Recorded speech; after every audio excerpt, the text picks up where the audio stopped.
General Sahir Shamshad کو فارغ کیا گیا، chairman joint of staff committee کا عہدہ ختم کیا گیا۔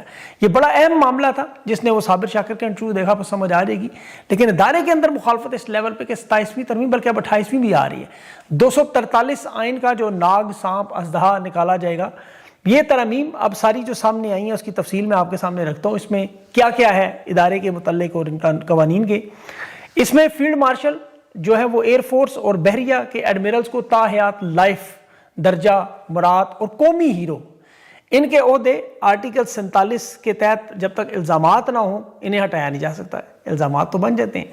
248 کی ان کو صدر مملکت کی طرح استثناء کہ ان کے خلاف کوئی مقدمہ کوئی کارروائی نہیں ہو سکتی۔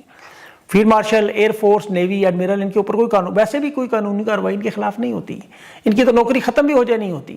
انہیں نوکری ختم ہونے کے بعد بھی وفاقی حکومت میں باقاعدہ قومی مفاد میں نوکری دی جائے گی، بڑے عہدوں پر لگایا جائے گا، اور ان کی تنخواہیں اور مراد صرف صدر اور وزیر اعظم طے کرے گا، یعنی جو یہ مانگیں گے ملے گا، اور یہ ریٹائر نہیں ہوں گے، تا حیات عہدے اور مراد پر برقرار رہیں گے، اور قانونی تحفظ انہیں ملے گا، اور نظریاتی طور پر بادشاہت یا غیر منتخب طاقت۔ یہ آئین کے آرٹیکل 243 میں تبدیلی کہ آرمی چیف کو چیف آف ڈیفنس فورس یعنی تینوں افواج کا سربراہ جس میں نیوی اور فضائیہ شامل ہے، chairman joint of staff committee کا عہدہ جو جنرل شمشاد کا 27 نومبر کو ختم ہو رہا ہے، اس کے بعد آگے بندہ نہیں لگایا جائے گا، اور تینوں سربراہان کے اوپر کوئی چیئرمین، یہ آرمی چیف خود ان کے ہاتھ میں کمان، خیر اس سے پاکستانیوں کو غرض نہیں۔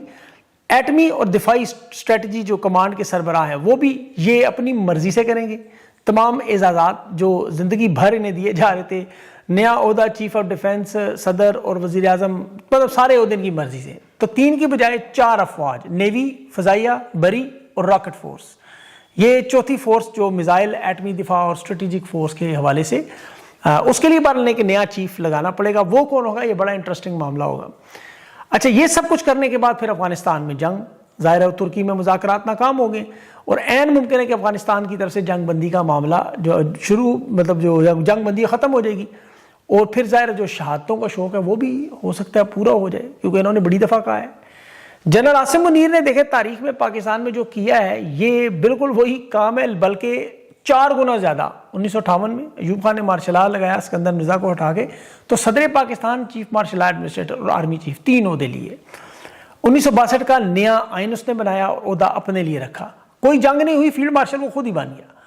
عدلیہ کو دبانے کے لیے نظریہ ضرورت کا اصول، جنرل ضیاء خان نے ایوب خان سے اقتدار لیا، یہ بھی صدر پاکستان اور چیف مارشل ایڈمنسٹریٹر 2 عہدے۔ 19